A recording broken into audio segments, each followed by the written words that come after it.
Today, I am diving into one of the major pillars of a strong, freedom-filled culture, and that's strong families. And of course, strong families are based on strong marriages. So today, I'm joined by a special guest, Dr. Mike Frazier, who's made it his mission to help strengthen his this wonderful foundation by helping particularly men of faith build stronger and more enduring marriages. He's the host of the podcast Strong Men, Strong Marriages. He is a fellow patriot, and I'm so excited to dive into this very important topic with him that is guaranteed to be life transforming for you. So welcome, Dr. Mike Frazier. It's so great to have you with us. Thank you very much. I'm excited to be here. Absolutely. And you guys, make sure you click on the link below. And Dr. Mike is going to be having a free webinar on October 20th, 1 p.m. Eastern, to dive even deeper into the things we're talking about today. You're not going to want to miss that.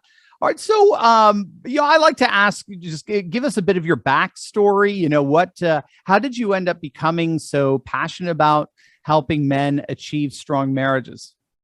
Yeah, so great question. The personal side of it was just my own marriage had problems. We looked pretty good from the outside. A lot of people at church, they'd be like, "Oh, like we want to be like you guys. We want to be like your family." But inside, like, at least I was very frustrated with how things were going. Mainly the physical intimacy piece. It wasn't really there in our marriage.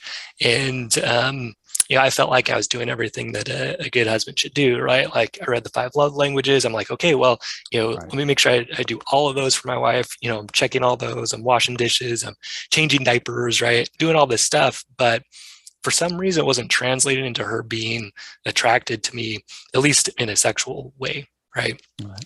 Now, on a personal side too, like she did have pretty bad abuse growing up. And so, that added a layer of difficulty to things. And we like to blame that, like we kind of blame that for everything. But what I came to find out was the way I was really thinking about intimacy in particular, but just our marriage kind of overall was actually more of the problem.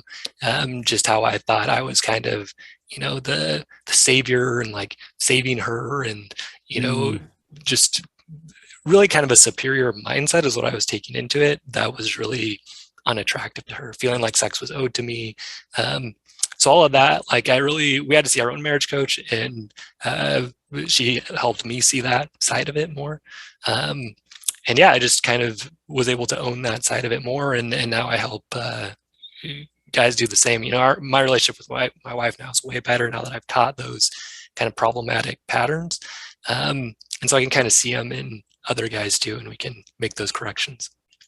That's wonderful. What do you see as, what's the link do you see between, say, healthy marriages and a healthy society, a healthy culture, and by contrast, dysfunctional marriages, dysfunctional families, and a dysfunctional culture? Can you tease that out a little bit? Yeah, I mean, I think that's the foundation, right? Like, where you, as a child, you grow up with your parents teaching you certain values, also demonstrating like a certain way that they interact with each other that really models, how you're going to treat, if you're a guy, how you're going to treat women, if you're a woman, how you're going to treat men, but also just, what kind of respect you're going to treat other adults as you go forward. So yeah, like for me, like our mission in Strong Men, Strong Marriages, what I believe is, we want to be strong and loving leaders of our homes, patriots, as you put it, like, and following Christ is our example in that. A lot of times we get mixed up with like, what does it mean to be a leader in the home? What's a strong man look like? We kind of have not great examples out there of that. I know you're not a Disney fan like me neither. Like all the Disney dads that you look at, they're just kind of losers. Right? I mean, they're just kind of, I don't like them. Yeah, that's right. Yeah, they're just kind of like idiots, right? You look at them, they're getting run over by their wife all day. And, right. it's just not a good example. So like for us, what we're trying to be is following Christ, be strong and loving leaders of our homes, examples of real manhood to ourselves, our families, in the world, and creating a better world through stronger families. I mean, that's where you're learning these principles. That's where you're learning how do you treat others, how do you live a Christian life of morality and integrity, right? And then, to me, the big goal is that helps us really prepare the world for the second coming as we are demonstrating that. And then it grows out, right? Like if you can set that example, then your kids are following that, grandkids, and so on. Right. Yeah, I once heard it put, the family is the only institution where we learn that we are obligated to people and places and beliefs and practices that we didn't personally choose ourselves, but that chose us. And therefore there's a sense of there's a sense of gratitude that comes out of that. And then from there, a sense of obligation. And it seems like we're living in a time where all of that has been replaced by resentment and hatred, and jealousies, and the like. I think of Meghan Markle, and the way she was able to just, even Harry has responsibility here too, right? But the way they were just able to throw away their familial obligations. Who cares? We don't need it. We're going to live life our own way. I'm just thinking, if their parents had that same attitude, they probably wouldn't exist today. Yeah, that's true. That it really is the family. When we say it's the foundation of society, I mean, there it is, right there. Totally. There's that classic saying, hard times create strong men create good times create weak men, and weak men create hard times. So it's cyclical. Where do you see men right now? So, I mean, I like your approach that like it's a resurgence of Christianity. I think that, we've had a time where, we did have the easy times, right? And I think even like the examples that we see out there are sort of, but to call it weak men, it's probably accurate in some ways. And I like to think about strength across different areas, like spiritual strength. Definitely that's been eroded, and I think that's the foundation, right? So you start trying to pull that out, and now the rest of it doesn't work that well. Mental strength, emotional strength, we don't really get taught those things very well, especially as men often. And then sexual strength, like God gave us sexuality, but what we see out in the world is just like use it however you want. There's no real accountability around that. Just use protection, whatever, right? Versus having it be, hey, like this is how I want to really connect with a daughter of God, right? This is who I want to share my life with, my everything with. That's what sex is meant to be, but we don't really. That's not modeled for us out there very well. So yeah, I guess to answer your question, I think it's been eroded. I agree with you. It's been like intentionally eroded, especially spiritual and sexual strength are big targets of the adversary. And so yeah, we've seen a weakening, but I think people are starting to experience the negative results of that and looking for to build strength and to look for solutions. Absolutely. And gang, if you're just joining us, Mike is going to be doing a webinar on October 20th. So if you click on the link below, it's a free webinar, 1 p.m. Eastern. Check it out. It's going to be awesome. I'll be there with Mike as well, and learning about how to strengthen our marriages, strengthening our families, and therefore strengthening our culture of faith, family, and freedom. Yeah, you're absolutely right. I forget the book.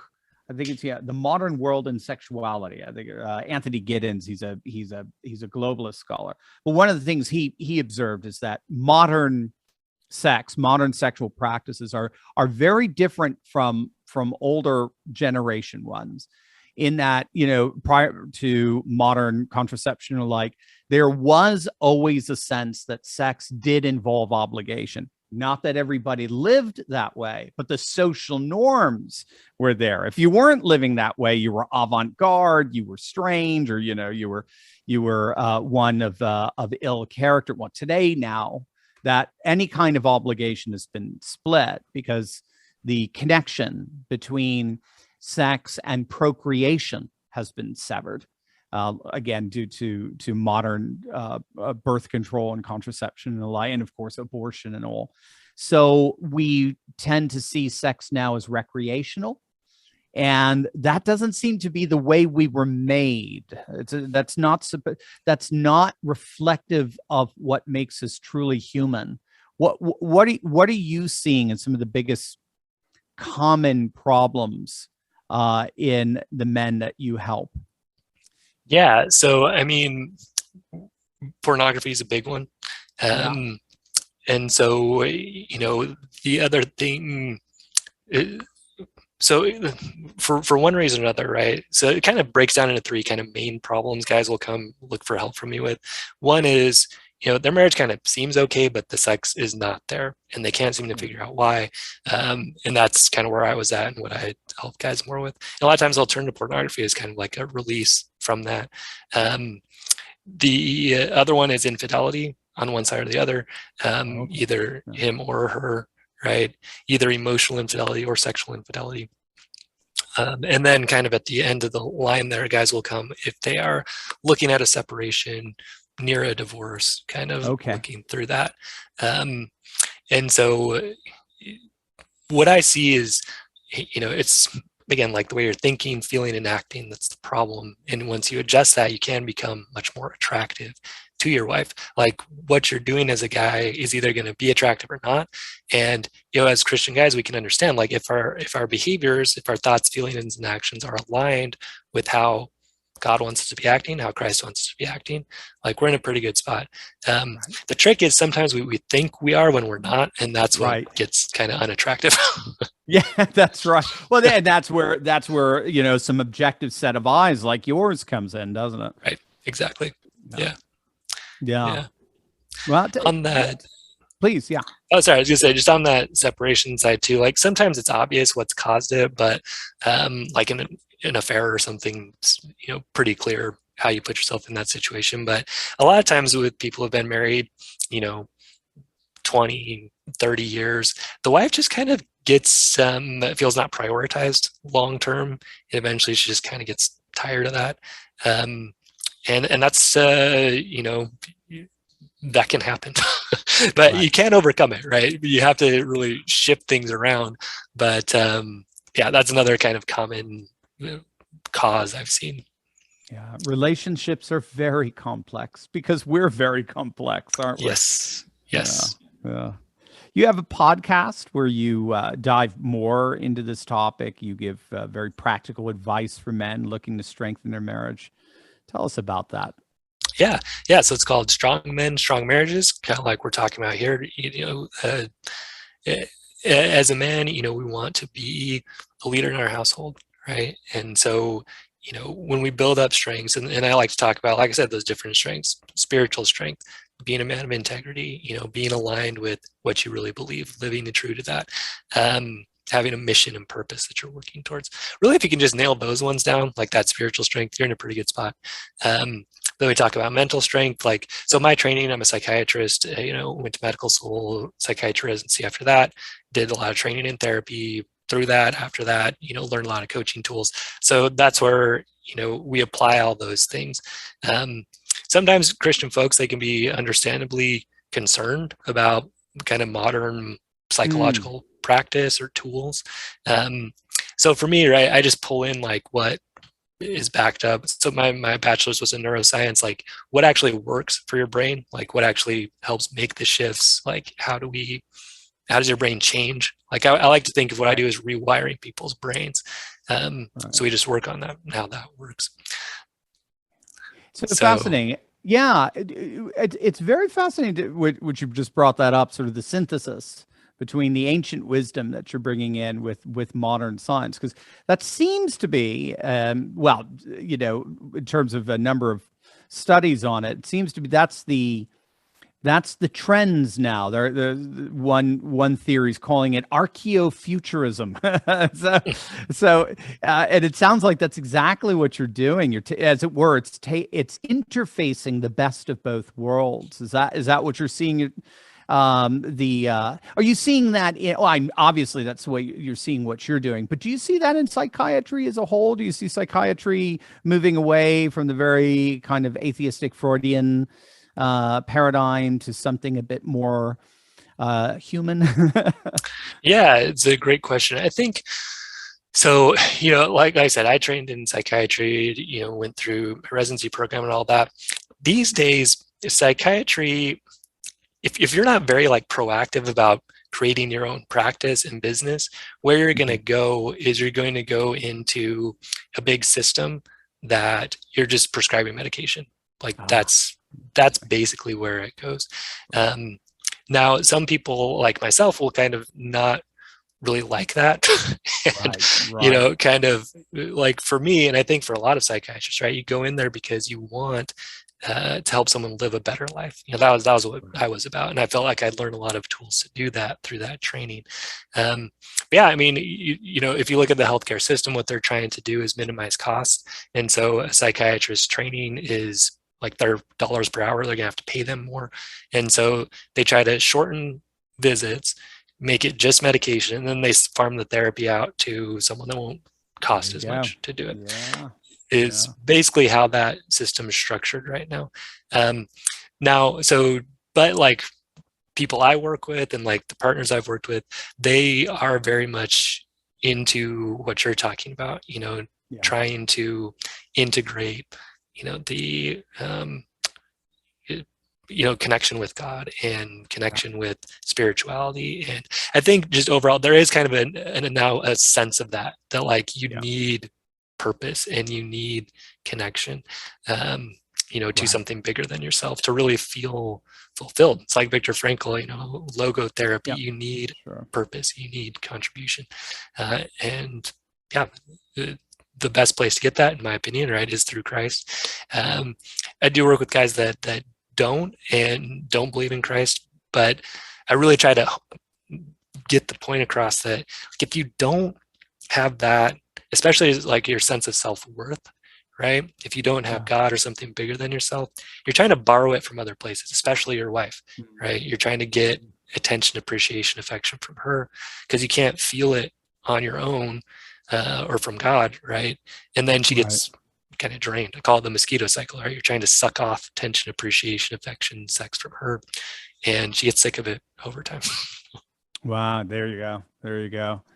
Excellent. Yeah, I guess probably the best example right now of sort of an archaeofuturist project would be someone like Jordan Peterson in psychology. You've got to have the maps of meaning. You've got to be tapping into these ancient, eternal forms of wisdom. I know he gets into the whole Jungian kind of interpretation. Say, we'll slap him out of that at some point. But it's very good. It's very helpful. It's really fascinating that the person who is speaking most clearly, seems to me, biblical truths right now is a Canadian psychologist, to a society that's just been so inundated with scientific rationalism is the one true way of understanding things, but have pushed that to its end. It's like the book entitled Exhausting Modernity. They've gone as far as they can go, and now they're hitting all of these problems you're talking about here in their personal relationships. So speaking of then, there's probably a man listening right now that's wanting to get, they feel like you're talking to them directly. They want to get more plugged into your advice, get more plugged in to your work. They have some questions for you. What are the next steps to learning more about you and this very, very valuable work? Yeah, great. Yeah, I appreciate that. So the podcast, Strong Men, Strong Marriages, is a great place to start. I recommend starting with the first 4 episodes. They'll kind of give you the introduction of kind of the way that I think about things and how marriage works and some of the common problems. And then from there, you can head over to strongmenstrongmarriages.com. There's a website there, and you can click on Work with Me. That'll let you fill out an application to, and we'll get on a call and see if we're a good fit to work together. There's also an email series there if you want to start with that. Then, of course, the webinar that we're doing is going to be a really great way to learn a little bit more and see more about how I work with guys. Yeah, can you give us just a little taste, a little appetizer for what we can expect at the webinar? Yeah, for sure. So, the way that I look at it, right, is for a guy, right, when he's seeing his wife pull away, right, whether that's just sexually, whether that's mentally, emotionally, whether that's physically, right, what's happening is you have lost attraction, right? Your wife's not attracted to you at this point. And so our goal is to, and this is what we're going to talk about, we're going to figure out, like, what are the big turnoffs for your wife? Like, what are you doing that's repelling her? What are you doing that's unattractive? Some of the more common things that men do that I've seen lots of times, did myself too, right? So we identify those negative patterns, right? Then we're going to identify, okay, what are like some of the most attractive things you can start doing? What do women really find attractive, right? And, Christian women in particular are looking for, certain traits in their guy, right? To feel like, hey, like, this is the guy I want to spend my life with, right? Be the father of my children and all of that. So we're gonna talk about the negative things you're doing. We're gonna talk about good, positive, attractive things that you can do. And then we're gonna talk about just, how do you develop those? What are the steps that you take to really become that strong, attractive, Christ-like man that has all those strengths, right? We're going to talk about too, kind of 3 pillars you need to build. So, you build those strengths, but also to build a marriage, you need trust, right? You need communication. You need to be good at that. Understanding her, expressing yourself well, getting to win-win agreements. And then the intimacy, right? The passion, the connection that's special about marriage. Awesome. Can't wait. Guys, you got to click on that link below right now. October 20th. Webinar, free, absolutely free, with Dr. Mike Frazier. This is, again, as you could hear it, this is life-changing, not just for yourself, but for your spouse as well. Dr. Mike, I could talk to you for another couple of hours. This is great. I love it. Again, it's what you're doing here is you're maintaining the health and restoring the health and the foundation of culture and society. So you are right at the front lines, and I can't thank you enough for your work, and I very much looking forward to the webinar. Oh, thank you. Me too. I really appreciate this opportunity. Absolutely. God bless.